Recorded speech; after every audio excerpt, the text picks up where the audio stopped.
रामभद्राचार्य जी का दूसरा वीडियो सामने आया है। महर्षि दयानंद जी महाराज पर लगाए लांछन पर उन्होंने कोई खेद प्रकट तो नहीं किया, माफी तो नहीं मांगी, लेकिन इस पूरे विवादास्पद विषय को दूसरी तरफ बड़ी चालाकी के साथ में मोड़ने का प्रयास रामभद्राचार्य जी ने किया है। सत्य ये है, भगवान राम और भगवान कृष्ण ये शाश्वत हैं भगवान और रहेंगे। अवतारवाद वैदिक है, यह रहेगा। हो सकता है उन दिनों महर्षि दयानंद जी को क्या सूझा होगा, क्यों नहीं माना उन्होंने अवतारवाद नहीं माना, भगवान को नहीं माना। इसलिए मैंने किसी जिज्ञासा पर इसी का उत्तर कंठल में दिया था। मैं अपने पक्ष से चल नहीं रहा हूं, यह सत्य है और आज की अनिवार्यता भी है। सभी को श्री राम और श्री कृष्ण को भगवान मानना चाहिए। सोहन राम प्रेम बिन ज्ञानु, कर्ण धार बिन जिम जलयानु। आर्य समाजी बंधुओं को जान लेना चाहिए कि न सोस्त वेदो नहीं यत्र रामः, न तत्पुराणम नहीं यत्र रामः, न से इतिहासो नहीं यत्र रामः, न संहितासा नहीं यत्र रामः। भगवान राम अनिवार्य हैं, अनिवार्य थे और अनिवार्य रहेंगे। हाँ, दयानंद ने एक काम बहुत अच्छा किया कि सब लोगों को वेद सिद्धांत समझाया और एक प्रकार का संगठन उनका हुआ। उस संगठन में बहुत लोग जुड़े, हिंदू धर्म की समृद्धि हुई। यहाँ तक मैं उनसे पूर्ण सहमत हूँ। रही बात शास्त्रार्थ की, तो मैं शास्त्रार्थों से नहीं डरता। जिसको भी शास्त्रार्थ की इच्छा हो वो तुलसी पीठ में आकर के मुझसे जिज्ञासा करे, मैं जिज्ञासाओं का समाधान करूँगा। और मैं बहुत स्पष्ट कहने जा रहा हूँ, उस समय की परिस्थिति चाहे जो दयानंद जी की रही हो, पर आज की परिस्थिति बहुत भिन्न हो चुकी है। मैं अगले वर्ष जून में स्वामी रामदेव जी ने प्रस्ताव किया है कि मैं पतंजलि पीठ में संपूर्ण वेदों में श्री राम कथा सुनाऊंगा और पाणिनि अष्टाध्यायी में भी श्री राम कथा सुनाऊंगा। आप लोगों ने उनका वीडियो सुना जिसमें रामभद्राचार्य जी बोल रहे हैं कि अवतारवाद वैदिक है और रहेगा। अवतारवाद महर्षि दयानंद नहीं मानते थे और वो भगवान को नहीं मानते थे। यहां पर रामभद्राचार्य जी ने दूसरा विवाद नया खड़ा कर दिया। पहले वीडियो में उन्होंने ये कहा कि स्वामी दयानंद सरस्वती रामायण और महाभारत को कल्पित मानते थे, यानी राम और कृष्ण को काल्पनिक मानते थे। जब रामभद्राचार्य जी पर इस बात का कोई प्रमाणिक उत्तर नहीं दिया गया तो रामभद्राचार्य जी ने दूसरा विवाद खड़ा कर दिया। अब रामभद्राचार्य कह रहे हैं कि अवतारवाद वैदिक है पूरी तरह से और आगे भी रहेगा। और दूसरी बात वो कहते हैं कि वो भगवान को नहीं मानते थे स्वामी दयानंद सरस्वती। और तीसरी बात उन्होंने कही कि मैं अपने पुराने बयान पर पूरी तरह से अभी भी कायम हूं, टस से मस नहीं हूं। मैं रामभद्राचार्य जी से पूछना चाहता हूं कि यदि आप अपने पुराने बयान पर कायम है तो फिर मानभाव आपने पुराना वीडियो डिलीट क्यों किया? इसका मतलब आप भी इस बात को स्वीकार करते हैं कि आपसे गलती हुई, आपने गलत बयान दिया, इसलिए आपने अपना पहला वीडियो डिलीट किया। ऐसा हो जाता है कभी जब हम व्यासपीठ पर बैठते हैं, फ्लो में हम कुछ भी बोल जाते हैं, बाद में जब लोग जानकारी देते हैं कि आपने कुछ गलत बोल दिया है तो उस समय व्यक्ति को अपनी भूल को स्वीकार कर लेना चाहिए। और आपसे भूल हुई है, आपकी अंतरात्मा इस बात को स्वीकार करती है कि मेरे से भूल हुई, तभी तो आपने वीडियो डिलीट किया था। लेकिन अब आप उस भूल पर पश्चाताप ना करके एक दुराग्रह के साथ में खड़े हुए हैं। एक तरफ आप अपने आप को रामभद्राचार्य जी बहुत बड़ा विद्वान मानते हैं, हम आपका सम्मान भी करते हैं, लेकिन विद्या फलम अनाग्रह, विद्या का फल तो अनाग्रह होता है। लेकिन आप इतने हठधर्मी निकले कि आपने ना तो माफी मांगी और पूरे मुद्दे को दूसरी तरफ घुमाने का आपने प्रयास किया। मैं आपके कुछ पॉइंटों पर ही बात करना चाहता हूं। अब आपने एक नया मुद्दा खड़ा कर दिया, अवतारवाद को ना मानना, भगवान को ना मानना। यहां पर दो बात हो गई, एक तरफ तो अवतारवाद है, दूसरी तरफ भगवान को ना मानना। ऐसा नहीं है कि जो व्यक्ति अवतारवाद को ना मानता हो वो भगवान को भी ना माने, इन दोनों बातों में अंतर है। महर्षि दयानंद सरस्वती वेद की बात को लेकर के चले और वेद में कहीं पर भी अवतारवाद का कोई प्रमाण प्राप्त नहीं होता।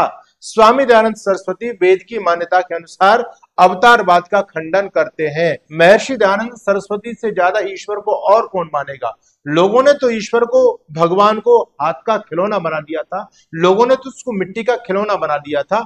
लोग अपने मनमाने तरीके से ईश्वरों की रचना करके भगवान को बना करके उनके साथ खेल खेल रहे थे। किसी ने लकड़ी का बनाया, किसी ने मिट्टी का बनाया, किसी ने लोहे का बनाया, किसी ने पीतल का बनाया।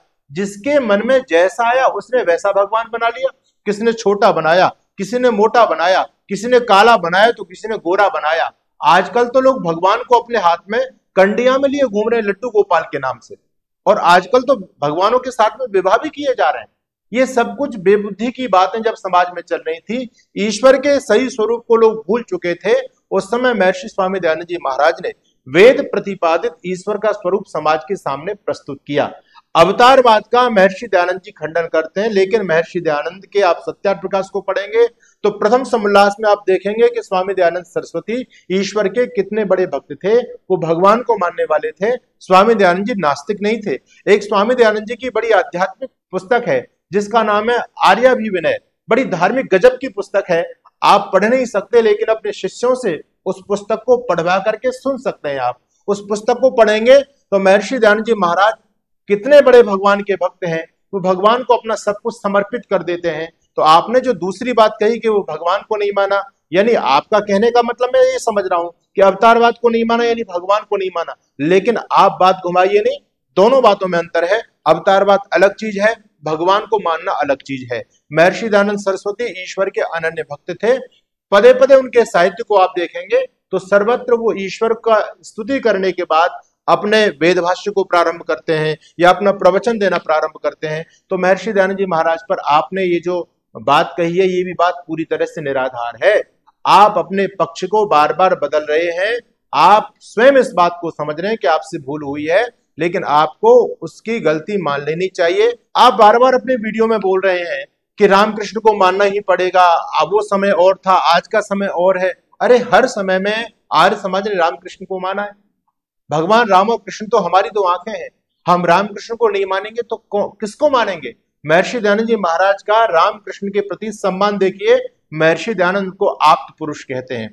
महर्षि दयानंद सरस्वती महाभारत और रामायण को पठनीय लिखते हैं। वो कहते हैं कि अपनी संतानों को रामायण पढ़ानी चाहिए। भगवान राम हमारे आदर्श हैं, तभी तो महर्षि दयानंद अपने अमरग्रंथ सत्यार्थ प्रकाश के पठन पाठन विधि के अंदर रामायण और महाभारत को पठनीय बताते हैं।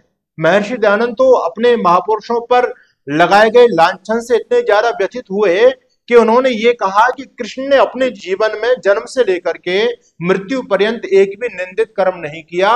वो आप्त पुरुष थे।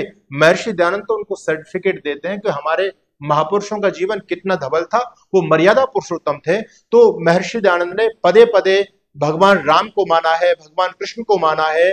आज भी हमारे जितने भी आर्य समाज के मंदिर हैं या हमारे गुरुकुल चलते हैं, वहां जब सुबह शाम यज्ञ होता है, संध्या होती है, उसके बाद जब जयघोष लगाया जाता है तो वहां हर जयघोष के अंदर प्रत्येक आर्य समाज में योगीराज भगवान श्री कृष्ण की जय, मर्यादा पुरुषोत्तम भगवान श्री राम की जय जयकार के नारे प्रत्येक आर्य समाज में सुबह शाम गुंजायमान होते हैं। आप बार बार एक बात को रट लगा रहे हैं कि राम और कृष्ण को भगवान मानना ही पड़ेगा। हम कब नहीं मानते भगवान राम और कृष्ण को भगवान। अरे भगवान थे, वो हमारे आप पुरुष थे, वो महापुरुष थे। और आप इस बात को बहुत अच्छी तरह से जानते हैं।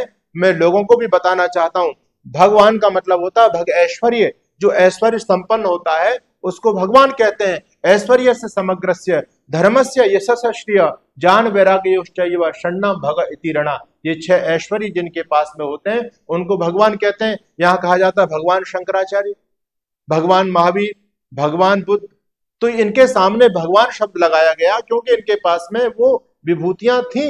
ये कोई सामान्य पुरुष नहीं थे, ये महापुरुष थे, तो उनको भगवान कहते हैं। उसी प्रकार से महर्षि दयानंद भगवान मर्यादा पुरुषोत्तम राम का भी सम्मान करते हैं, योगेश्वर भगवान कृष्ण का भी सम्मान करते हैं। और हम तो बार बार इस बात को कहते हैं कि यदि वर्तमान समय में हर समस्या का समाधान संभव हो सकता है तो वो भगवान श्री राम के जीवन को, उनकी मर्यादाओं को अपने जीवन में धारण करने से इस धरती की हर समस्या का समाधान हो सकता है। आपको आदर्श पति चाहिए तो आप भगवान राम के जीवन का अवलोकन करें। आपको आदर्श राजा चाहिए तो भगवान राम को देखें, आपको आदर्श पिता चाहिए, आदर्श भाई चाहिए तो आप भगवान राम के जीवन को देखें। राम के जीवन की तो कोई मिसाल ही नहीं दुनिया में। हम राम को नहीं मानेंगे, कृष्ण को नहीं मानेंगे तो किसको मानेंगे? ये आप जो बार बार रिपीट कर रहे हैं कि राम और कृष्ण को वो दौर और था, आज का दौर और है, अब तो मानना ही पड़ेगा। अरे कौन नहीं मान रहा है राम और कृष्ण को? पूरी दुनिया में राम कृष्ण की जय जयकार हो रही है। जहां जहां तक राम कृष्ण की संस्कृति यानी सनातन धर्म को मानने वाले लोग रहते हैं, वो सब जगह भगवान श्री राम की जय जयकार हो रही है। अयोध्या के अंदर जो भव्य राम मंदिर बना है, इसके लिए हम सभी आर्यजन बहुत हर्षित हैं। भगवान श्री राम के मंदिर का जब उद्घाटन हुआ तो हम स्वयं उस कार्यक्रम में गए। ये हमारे लिए गर्व और गौरव की बात है। तो ये बात जो आप बार बार कह रहे हैं कि अवतारवाद नहीं माना, भगवान को नहीं माना, अवतारवाद तो अवैधिक है। कहीं पर भी वेद में अवतारवाद का प्रमाण प्राप्त नहीं होता है। हमारे दादा गुरु पंडित ब्रह्मदत्त जिज्ञासु जी का स्वामी करपात्री महाराज जी के साथ में शास्त्रार्थ हुआ। अवतारवाद को लेकर के अन्य भी आर्य समाज के विद्वानों का बार बार शास्त्रार्थ होता रहा है। आप कल्पना कीजिए, ईश्वर का अवतार आप कैसे साबित कर सकते हो? कैसे बता सकते हो कि ईश्वर का अवतार होता है? अवतार का मतलब होता है अवतरण, यानी उतरना। यानी पहले से जहां पर भगवान नहीं होंगे तभी तो उनका अवतरण होगा। और जब भगवान का यहाँ पर अवतरण हो गया, यहाँ पर अवतार ले लिया, तो फिर जहां से आए वहां ईश्वर नहीं रहेंगे, फिर वहां का संसार कैसे चलेगा, वहां की सृष्टि कैसे चलेगी? तो अवतारवाद को मानना ये बाल बुद्धि का काम है। परमपिता परमात्मा अखंड ब्रह्मांड नायक है, अरबों खरबों आकाश गंगा है। इस अनंत ब्रह्मांड के अंदर आपकी ये जो धरती है, ये धरती की कोई भी विशाल नहीं है। इस धरती का कुछ भी अस्तित्व नहीं है, ये परम सूक्ष्म है। और इस छोटी सी धरती पर पैदा होने वाला रावण या कोई अन्य राक्षस, उसके लिए भगवान को क्या अवतार लेकर के आना पड़ेगा?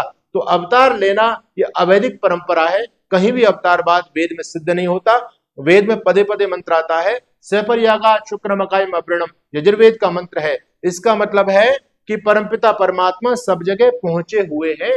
जब सब जगह हम कण कण में ईश्वर को मानने वाले लोग हैं, तो अवतारवाद की बात तो यहीं पर असिद्ध हो जाती है। ये कोई वैदिक मान्यता नहीं है।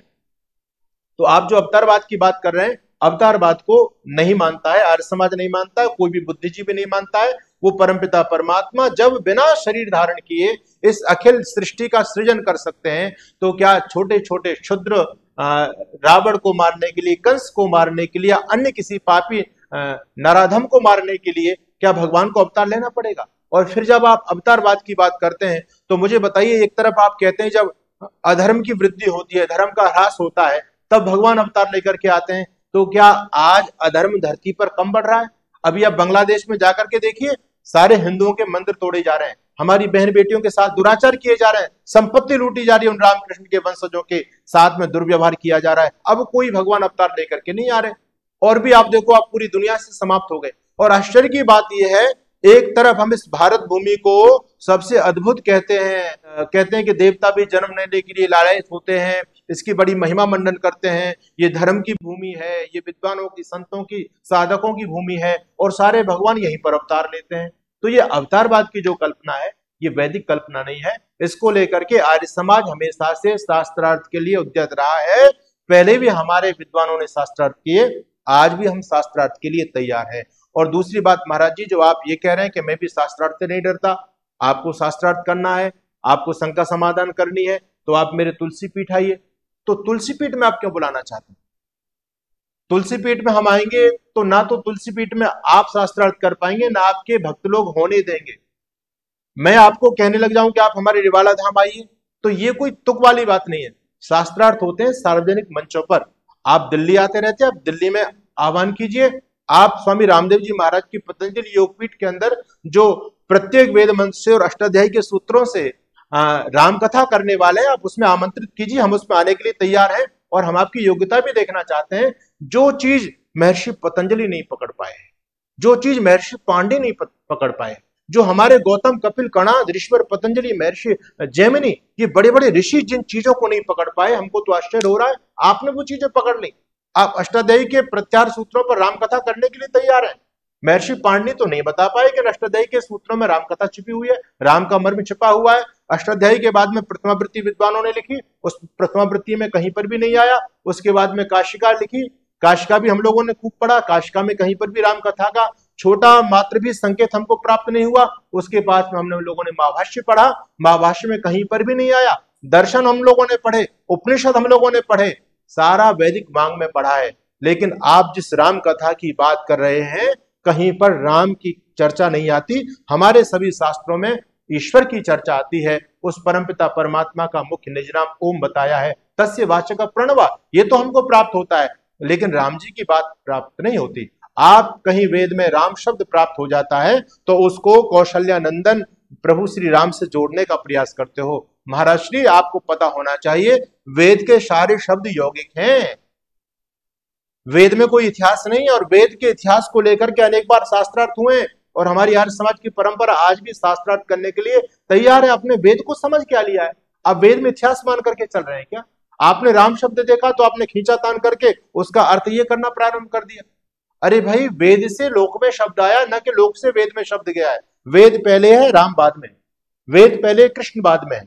हमारे जितने भी दर्शन है उन सारे दर्शनों में कहीं पर भी भगवान राम की चर्चा नहीं आएगी, भगवान कृष्ण की चर्चा नहीं आएगी। हाँ, उसमें ईश्वर की चर्चा तो आती है, जो अखंड ब्रह्मांड नायक है, जो सर्वव्यापक सत्ता है, जो निराकार सत्ता है, उसकी तो पदे पदे चर्चा प्राप्त होती है। लेकिन भगवान श्री राम जो कौशल्यानंदन है, श्री दशरथ जी के सुपुत्र हैं, उनकी चर्चा कहीं प्राप्त नहीं होती।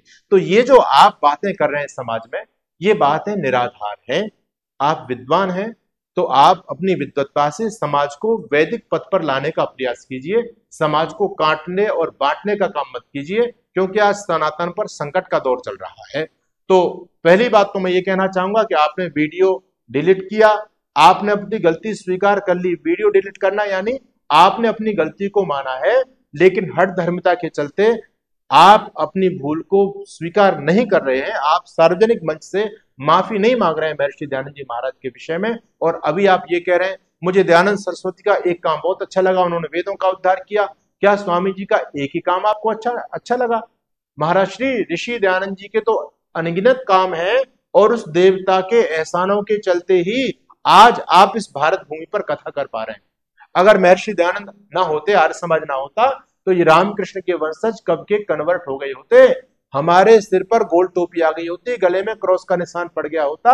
ये तो ऋषि दयानंद और आर्य समाज ने जब शुद्धि आंदोलन चलाया तो बड़े गांव की गांव लाखों की संख्या में लोग कन्वर्ट होते चले गए, सनातन धर्म में घर वापसी करते चले गए। और दूसरी बात, आर्य समाज के तर्कों के सामने मुल्ला मौलवी पादरी सब भागते चले गए, उन पर महर्षि दयानंद ने आकर के लगाम लगा दी। इस हिंदू जाति का जो धर्मांतरण हो रहा था, इसको स्वामी दयानंद सरस्वती ने आकर के रोका।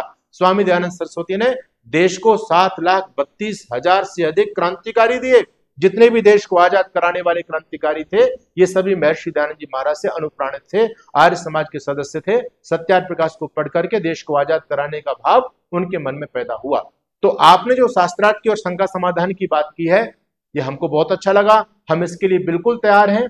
लेकिन आप अपने वहां बुलाना चाहते हैं, वहां शास्त्रार्थ नहीं हो सकता। आपने शास्त्रार्थ को शंका समाधान का विषय दे दिया है, जिज्ञासा का विषय दे दिया, कोई बात नहीं, आप शास्त्रार्थ नहीं कर सकते तो जिज्ञासा समाधान बात रख लीजिए।